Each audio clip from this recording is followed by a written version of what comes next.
Hai teman-teman, kali ini aku mau cerita tentang anime yang sangat menyentuh hati, yaitu Hotaru no Haka atau Grave of the Fireflies.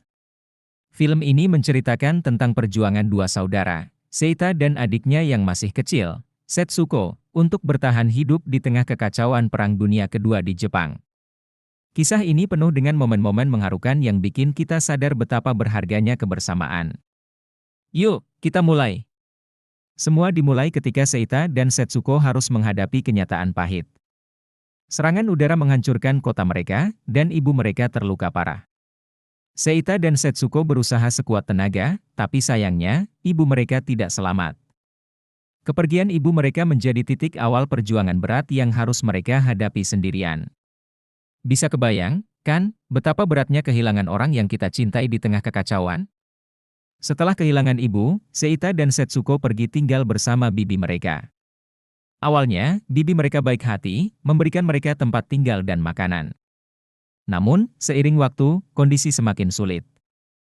Bibi mereka mulai mengeluh karena Seita tidak bekerja dan makanan semakin langka. Setiap hari, suasana di rumah semakin tidak nyaman, hingga bibi mereka lebih sering memarahi dan merendahkan Seita. Merasa tidak tahan dengan perlakuan bibinya, Seita memutuskan untuk membawa Setsuko keluar dari rumah itu. Meski mereka tahu hidup akan lebih sulit, mereka ingin hidup bebas dan bersama-sama tanpa tekanan. Seita menemukan sebuah gua kecil bekas tempat perlindungan yang menjadi rumah baru mereka.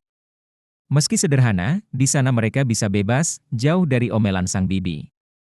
Di gua itulah Seita dan Setsuko mencoba membangun kehidupan mereka sendiri. Setiap hari, Seita berusaha keras mencari makanan untuk mereka berdua, walaupun itu berarti harus mengais sisa-sisa yang ada. Mereka berusaha menikmati momen-momen kecil bersama, seperti bermain air di sungai, atau mengagumi kunang-kunang yang menerangi malam. Ada satu malam indah ketika gua mereka dipenuhi cahaya kunang-kunang yang berkilauan, memberi sedikit harapan di tengah kegelapan hidup mereka. Namun, pagi harinya, Setsuko menemukan kunang-kunang yang mati. Setsuko, dengan kepolosannya, membuat kuburan kecil untuk kunang-kunang itu, yang secara simbolis menggambarkan kesedihan mereka akan hilangnya kebahagiaan dan kedamaian. Kehidupan mereka makin hari makin berat, dengan makanan yang semakin sulit didapat dan kesehatan yang menurun. Kondisi Setsuko semakin memburuk karena kurang gizi dan sakit. Seita, yang sayang sekali pada adiknya, berusaha mencari makanan dengan berbagai cara, bahkan mencuri, tapi hasilnya tidak seberapa. Setsuko makin lemah setiap harinya. Dalam usahanya yang terakhir untuk mendapatkan makanan, Seita pulang dan mendapati Setsuko dalam kondisi yang sangat lemah. Momen ini adalah yang paling menyentuh, ketika Setsuko, dalam kondisi lemah, masih mencoba mengunyah marmer yang ia kira permen. Seita tak mampu menahan tangis, dan dalam kepedihannya, dia tetap berusaha menemani Setsuko sampai akhir.